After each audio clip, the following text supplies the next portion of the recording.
Boa tarde a todos. Agradeço o convite para participar aqui do Senab, parabéns aos patrocinadores que organizam eventos, nós organizamos muitos lá na nossa estação de pesquisa, sabe o trabalho que dá. E é uma satisfação tê-los aqui para a gente conversar sobre, já passou a minha apresentação, sobre otimização da nutrição e adubação para o uso eficiente de nutrientes em beterraba. E aqui eu vou expressar muita coisa que eu vejo no sentido que, quando a gente fala de nutrição de plantas, pelo menos eu, gosto de expandir que tem um conceito de fertilidade, assim, o conceito mecanístico, o conceito de dose-resposta a nutrientes, e o que eu vou chamar muita atenção aqui são para as interseções, porque muitas vezes não é a quantidade de adubo que nós estamos colocando que dita a produtividade, são as coisas que interagem com esse adubo, como qualidade de solo, como fator climático, fator varietal, fatores de fonte, de operação, de time de aplicação, que são os aspectos que a gente vai falar aqui nessa otimização, nesses minutos aqui que se seguem. Hoje eu sou diretor agronômico do IPACER, Instituto de Pesquisa Agrícola, e do Horta Online, que é a nossa parte de assessoria agrícola. Nós trabalhamos com 2 unidades experimentais, né, em Minas, na região de São Gotardo, e Cristalina, em Goiás, e temos aí áreas de assessoria em todo o Brasil, também em treinamentos fora do Brasil. Hoje nós acompanhamos diversas culturas de hortaliça, que abrangem mais ou menos uns 20 mil hectares diretos, outros 20 mil hectares indiretos. Também temos aí, nas estações experimentais, hoje cerca de 300 projetos por ano, com a nossa equipe hoje de colaboradores, que são 45 colaboradores.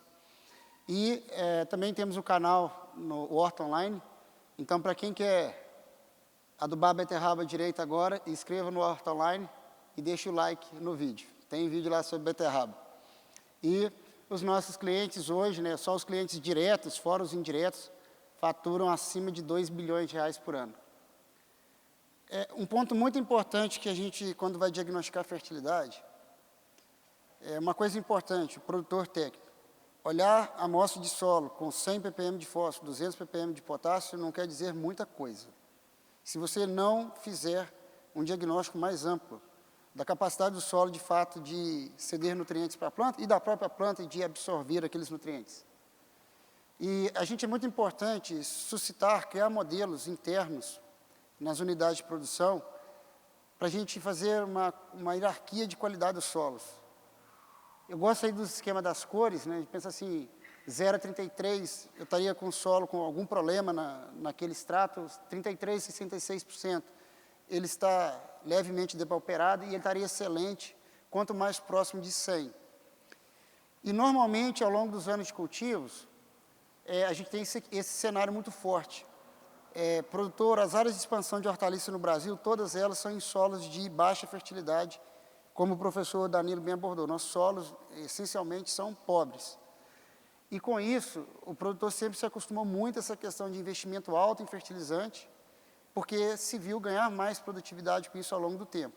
E isso é esperado, isso é lindo. E isso aqui tem que acontecer, porque o melhoramento genético ele vai sempre entregar variedades mais produtivas, mais capazes, que vão tolerar mais plantas, mais estresse, e a gente pode seguir ganhando produtividade. Então, assim, teto produtivo, isso não existe. É o que a gente fala aqui agora. Se eu disser que o teto produtivo da beterraba é 120 toneladas, eu aposto que daqui a 20 anos tem alguém mostrando um número aqui de 150, 180, porque vai vir coisa melhor. E esse modelo teórico, ou prático, hoje, para alguns produtores, ele é garantido se a gente tiver aquele cenário ali no solo. Que eu tenho uma quantidade de patógeno, praga, planta daninha, perturbações físicas, por exemplo, solo com falta de estrutura física, camadas profundas. Eu vi o Luiz Otávio mostrando sobre os micronutrientes, vocês viram como é que chama a atenção o manganês, quando sai de 50 para 95 toneladas, ele aumenta 3 vezes, 2 vezes e meia, 3.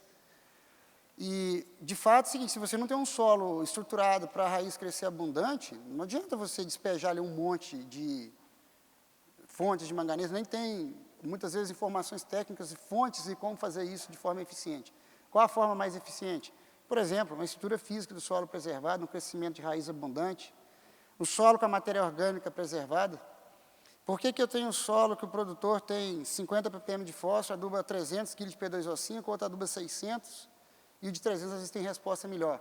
Às vezes a matéria orgânica adequada no solo, a planta tem mais estrutura, ela respira melhor o sistema reticular, desenvolve raiz. E aqui, quem é produtor de beterraba, é o seguinte, não preocupe em produzir a beterraba, preocupe em produzir raízes. Se a gente estiver fazendo uma péssima adubação, uma péssima gestão, se a planta tiver raiz, ela já se vira com muita coisa.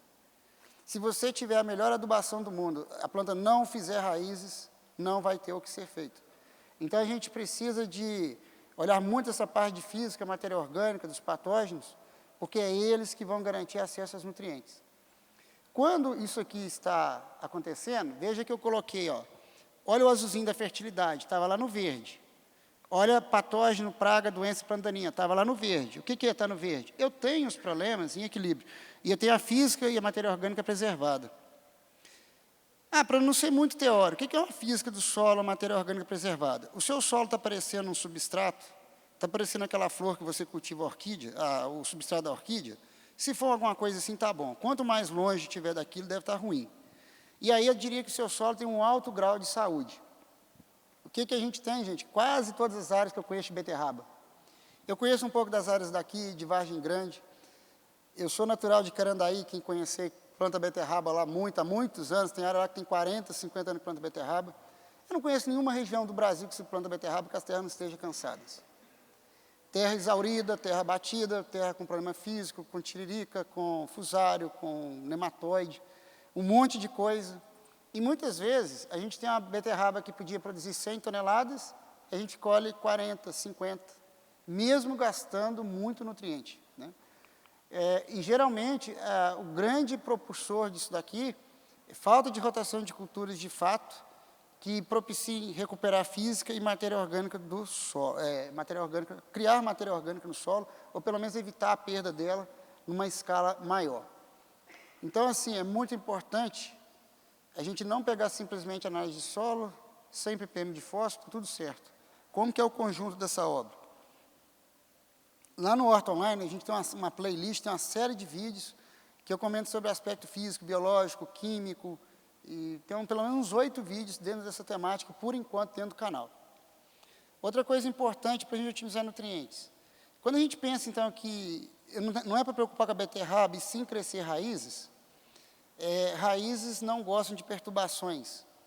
Então, por exemplo, eu deixo o solo empobrecer muito em potássio, eu colho a beterraba com a terra molhada, vou lá, passo uma gradinha, deixo o solo por cima bonitinho, o fundo todo compactado.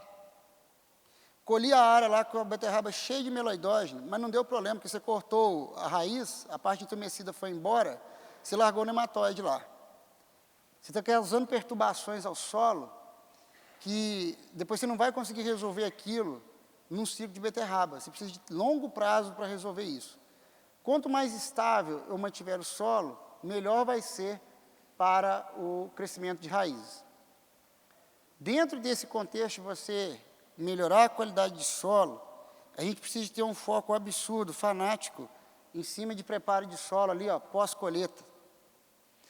Pessoa, principalmente quando está dando boa rentabilidade, produtor, eu também, eu planto também, a gente fica doido, quer tirar a cultura de lá e fazer dinheiro. Mas aí, você larga um solo, igual está aquele ali da esquerda da imagem, com torrão. Como é que você vai colocar? Vou colocar a raiz de planta de cobertura. Você acha que a raiz de uma braquiária, se você colocar ali, que ela vai querer passar no meio daquele torrão? Ela vai desviar daquele torrão, vai largar tudo ali. Ovo de nematóide, você acha que ele vai eclodir ali, vai ficar ali dormente, quiescente, esperando, né, a oportunidade de vir um hospedeiro depois, quando você colocar a beterraba. É aqui o momento em que eu consigo descompactar um solo, eu consigo quebrar torrão, eu faço um diagnóstico. A beterraba não multiplica um monte de problema fitossanitário. Olha que momento ímpar, antes de colher a beterraba, aquela beterraba lá da imagem, está vendo aquilo lá? Aquela de uns clientes nossos. Olha lá aquela mancha arroxeada lá, no meio da área. Está vendo aquela mancha lá no fundo? Momento ímpar, deu ir lá. E depois de não ficar inventando. Aí o pessoal conhece, não, vamos pegar, fazer uma análise aqui, com análise de imagem de satélite. A gente trabalha, a gente fica com essas invenções de moda também. Não, eu só pergunto para o tratorista, onde que você viu a mancha? Foi lá no vermelho, vai lá e pega. E lá nós vamos tratar localizado aquele ponto. O que tem lá que era diferente daquele jeito? Esse produtor para ele tinha mancha lá de tiririca, vão tratar a mancha de tiririca, vão catar tubérculo, Aqui tem mancha de solo que tem torrão, vão tratar as manchas de solo com torrão, com rotativa, vou passar rotativa na área inteira. A gente precisa de cuidar bem do solo no pós-colheita. O solo de hortaliça, beterraba, é muito mal cuidado no pós-colheita. E beterraba, principalmente se você colhe mecanizado, você vai colher molhado. É molhado, porque precisa da umidade para as máquinas trabalhar, e vai ter tráfego de máquina. Então, a gente precisa de investir bem aqui, porque isso aqui tem tudo a ver com eu recuperar a física, recuperar a biota, que é o que vai potencializar posteriormente, quando daí 2, 3, 4 anos, eu voltar a beterraba. Isso quando não é daqui 6 meses, né? Porque eu tenho cliente que tem que plantar todo ano na mesma área. O barril do Chaves aí, que o Danilo até falou que a gente olha só para a régua de baixo, não está olhando para a de cima. Lembre o seguinte, o barril, a régua dos nutrientes é uma régua. Outra régua é época de plantio, é gestão física, é população de plantas, é controle fitossanitário. Tá? E às vezes, naquele ímpeto de o solo antigo que respondia muito a fertilizante, se gasta muito para controlar aquilo que não é o fator limitante. Então, por exemplo, se eu planto beterraba aqui nessa região, fevereiro, você não vai produzir mal porque você adubou pouco. Você vai produzir mal porque tem temperatura e chuva absurda.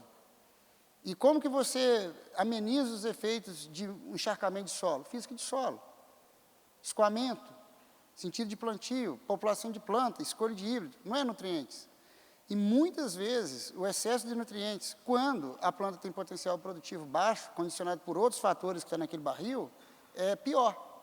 Então, por exemplo, se você tem uma época que ela condiciona o potencial produtivo de 30 toneladas, adubar para 30 toneladas, você vai colher as 30 com qualidade. Adubar para 50, você vai colher 20 com qualidade ruim.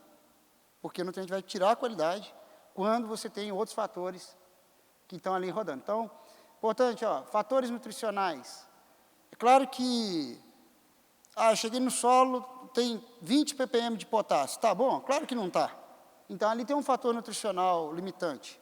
Mas, por exemplo, irrigação, gestão de água.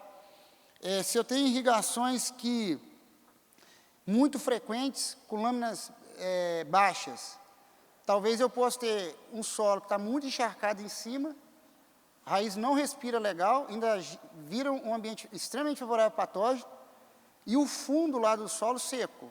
Aí como é que a planta se vive com micronutriente metálico? Não tem estrutura de solo, o ambiente do solo está seco. Então, assim, gestão de irrigação, importante. Qualidade do material propagativo. Então, assim, qualidade de semente, da semeadura, do processo de semeadura. Mais à frente eu vou mostrar uma imagem, que quando eu falo assim, qualidade de semente, ela é uma soma de coisas. Ela tem o campo de semente, obter a semente boa, depois tem o processamento pela indústria de semente, tem o distribuidor armazenar isso com cadeia de frio, depois tem nós pegarmos, prepararmos bem o solo, depositar corretamente e irrigar corretamente até a emergência. Isso tudo, dentro disso tudo que eu falei, tem ponto de perder vigor. Saúde do solo, né, como que eu tenho os fatores nematóides, fusário, pítion, risoctônia interagindo, clima e época de plantio.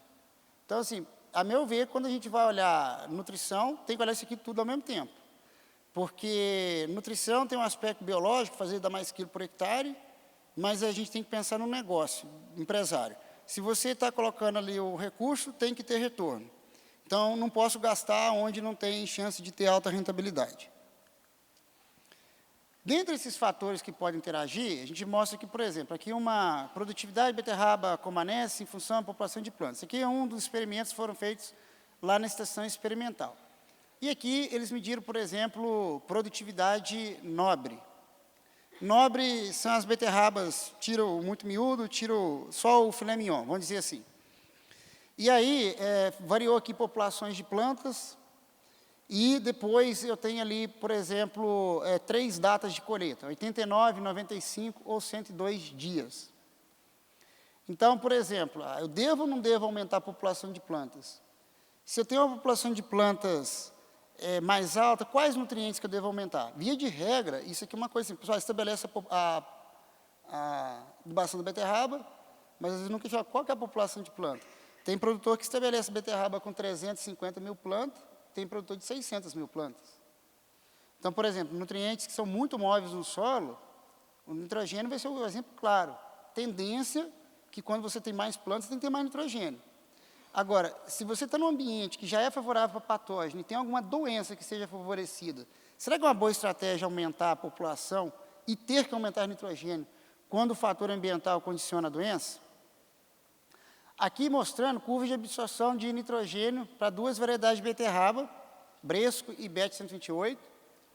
E você vê ali que uma chega perto de 350 quilos acumulado, outra perto de 400, ambas produzindo 80 toneladas por hectare. Então, assim, para produtividades semelhantes, o material ali variando uns 15% mais ou menos, demanda nutricional para um dos nutrientes, em relação ao outro material.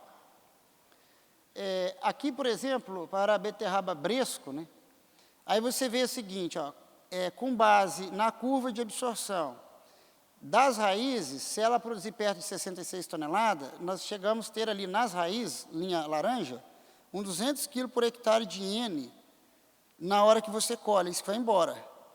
3 quilos e pouquinho por tonelada. Agora, olha se você somar a minha adubação. 40 a 80 no plantio, mais 60 a 80 na cobertura. Por que veio essa adubação ali?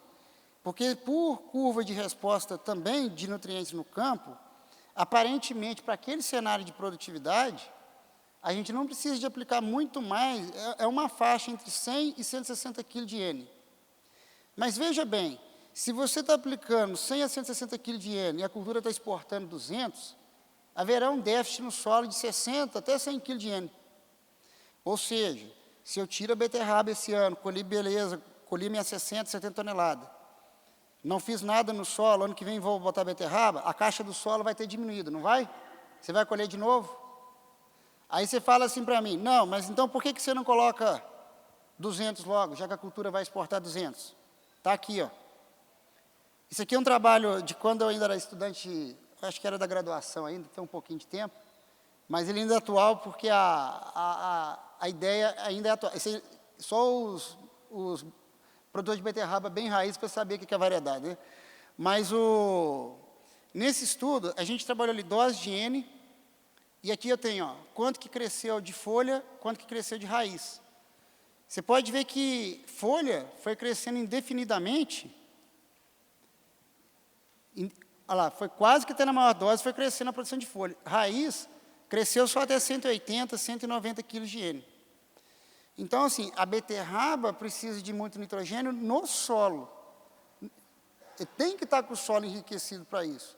Quando eu estou fazendo essa adubação nitrogenada apenas em cima da cultura, eu posso estimular a planta a vegetar excessivamente, comprometer BRICS, reduzir qualidade para quem vai armazenar, porque o nitrogênio que está no solo, ele tem uma mineralização, uma liberação para a planta condizente com o ritmo de crescimento, enquanto que esse que a gente aplica no sistema, ele interage de uma forma muito mais rápida, interage com outros fatores do solo, e a planta pode ser uma planta que vegeta muito, mas não produz. Então, você tem que investir anteriormente em nitrogênio, em estratégias, leguminosas, plantas de cobertura várias. O fósforo, a gente tem o fósforo, o início é alta demanda e baixo acúmulo. O que é alta demanda? Olha lá a raiz de beterraba no início. É nada, né? Tem um fiapinho ali que vocês veem de longe, as radicelas. Ela não tem volume, então não adianta o solo ter também 200 ppm de fósforo, porque ela nem volume tem. Então ela precisa de uma concentração muito alta, mas acumula pouco. Chega aqui no final, a raiz da planta desenvolveu. Ela vai acumular mais, mas isso não vai ser um problema, porque agora ela tem sistema radicular. Então, assim, ter volume de sistema radicular é fundamental se eu quero ser eficiente em usar fósforo. Normalmente acontece isso aqui, ó, quando eu coloco o fósforo lá no canteiro, ao longo dos dias ele vai se perdendo, que é essa lógica mostrada nessa figura. Todos os vasos foram adubados com a mesma dose de fósforo. esse aqui no dia da semeadura e o vaso 300 dias antes. O que está mostrando aqui? O fósforo vai sendo perdido pelo solo. É o que está na linha amarela. Agora, veja bem, a demanda da planta é assim, ó, é essa linha vermelha aqui. Ó. Plantas jovens têm uma demanda muito alta, que é essa linha vermelha. Elas precisam de uma concentração muito alta. Pensa que é um bebê que tem que ter uma comida muito concentrada, muito energética, porque ela não tem volume de raiz. Agora, se eu preparei o solo fisicamente, biologicamente, essa planta vai ter um desenvolvimento do sistema radicular mais eficiente. Quanto mais raiz ela desenvolver, mais eu vou abaixar essa curva vermelha. E essa curva vermelha estando baixa, permite eu abaixar a amarela, ou seja, ser mais eficiente em dose. Aqui, importância do vigor de semente na resposta ao fósforo. Isso aqui foi extraído de um dos orientados, trabalho de conclusão. E aí, veja bem aqui, ó, a semente de alto vigor, a bolinha cheia, a semente de baixo vigor, bolinha vazia. Todos já viram que a semente de baixo vigor, a planta fica pequena e todo mundo reclama. Mas se você medir a raiz, aí que dá desespero. Olha o que reduziu na parte aérea. Reduziu 20%, a raiz reduziu metade. Inclusive, olha só, me dê mais 5 minutos. Aí é o seguinte, a semente de baixo vigor respondeu até 200 miligramas de P. Isso dá uns 800 mil quilos de P2O5. Solo pobre. A semente com alto vigor respondeu até 300. E muitas vezes o que o produtor quer fazer? Semente está ruim, ou o solo está ruim, quer aumentar adubo. Não adianta. Semente de baixo vigor não tem raiz. Ou o sistema mal preparado do solo não vai ter raiz. Se não tem raiz, não adianta aumentar a dose de adubo. Tem que aumentar a raiz. Nesse estudo, está aí a foto. Os vasos, né, com as quantidades variáveis de fósforo. Olha lá os 50 do alto vigor, olha os 50 do baixo vigor. Olha o 100, olha o de cima, dava até para falar, de 50 para frente está tudo bom. O de baixo você vai ficar bom depois de 200. Tá? Então, assim, é uma coisa muito importante que afeta aí na interação com os nutrientes. Então, quando a gente pensa em adubação com fósforo, o solo tem estrutura, teve plantas que melhorou, resíduo orgânico, recompôs, semente tem vigor, foi bem depositada, estabeleceu bem o sistema radicular, não tem resíduo de herbicida no solo, que comprometa fazer raiz. A irrigação tem ingestão adequada, que permite ter umidade, mas boa respiração de raiz. E para fósforo, não dá tempo aqui, a gente pode ficar pelas perguntas, o melhor indicador que a gente acredita são curvas de calibrações locais. Porque existem N interações a cada nível local, que no caso de fósforo a gente precisa de fazer ensaios locais realmente para calibrar a melhor dose. Aqui para potássio, mostrando também a diferença gigantesca entre variedades para o mesmo cenário de produção. Tá? E quantidade de grandes exportadas, né, acima de 350 kg de K2O, para a produção acima de 80 toneladas. E aqui, um estudo que foi de uma tese de mestrado, foi o meu último orientado enquanto eu ainda era professor. Eles fizeram esses estudos aqui inverno e verão. Foi um estudo completo de resposta à fonte de potássio em beterraba, que envolveu a parte de fisiologia, microbiologia de solo, armazenamento. E beleza. Está lá. Produtividade e qualidade da beterraba na colheita e após o armazenamento são incrementadas pela adubação por potássio, independente da fonte. Então, no primeiro ali foi a produção de raízes, grama por planta, em função da quantidade de potássio, cloreto, nitrato ou sulfato, tudo igual. Aqui textura, que seria a resistência, vamos dizer, da raiz, o quanto que ela está íntegra, a casca. Todas as barrinhas estão com A, né? Aqui, Brix na colheita. Aqui foi medido também taxa fotossintética. Aqui, condutância estomática, que tem a ver com taxa fotossintética e perda de água. Todos os parâmetros iguais. Aqui a gente pediu variáveis também de qualidade do solo, como beta-glicosidade, aril-sulfatase, outras aí que vocês estão vendo. E vocês podem ver que tudo NS, ou seja, importante focar em estudar a demanda da variedade, quanto tem no solo. Aparentemente, para quem aduba a lanço, potássio, a área total, é pouco importante o efeito de fonte. Muito do excesso de deficiência de magnésio, que foram mostradas até lá no trabalho do Luiz Otávio, que pode ser um macronutriente dos limitantes da beterraba, pode ser também reflexo de má gestão de potássio, mostrando em talhões em que tem redução de magnésio devido a potássio. E é muito importante, aqui para a gente diferenciar por que um solo que você faz um pós-colheita bem feito, corrige o solo, é melhor do que um solo que você só aduba na hora de plantar.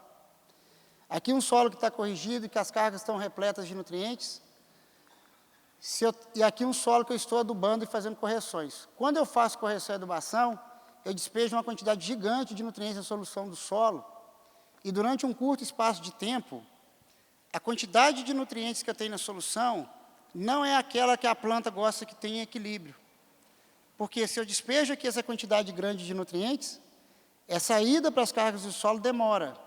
Enquanto isso, essa solução pode ficar desbalanceada por um tempo e pode prejudicar aqui a composição para a planta.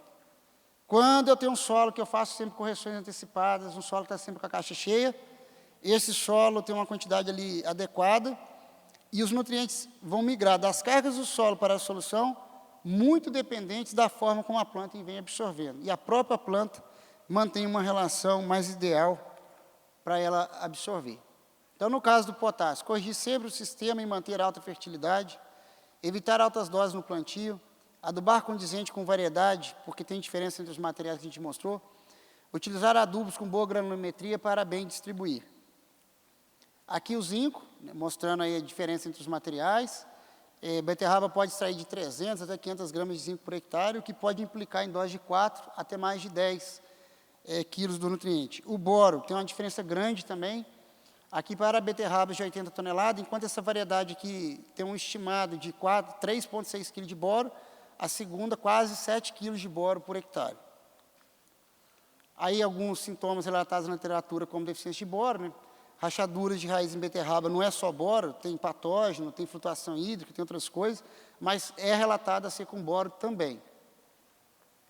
Importante, conferir a fertilidade do solo. Você faz ali uma adubação, faz um planejamento.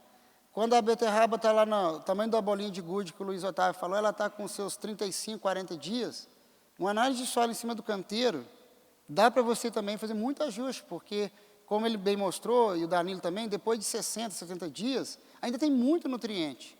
Se você faz uma coleta, leva ao laboratório, 45, 48 dias, você tem resultado na mão e dá para ajustar muita coisa em adubação. Depois deixei para vocês visitarem lá a nossa página, da nossa parte de assessoria online, chama Horta Online. Lá a gente tem várias informações sobre curvas de absorção, sobre manejos e outras coisas de hortaliça. E deixar um convite, dias 20 e 21 de agosto, a gente vai ter lá o Inspira HF Tomate, que é uma imersão de 2 dias, sobre sistema de produção de tomate, com esses temas que estão aí na tela. Deixo aí os contatos e agradeço a todos aí pela oportunidade. Pode permanecer.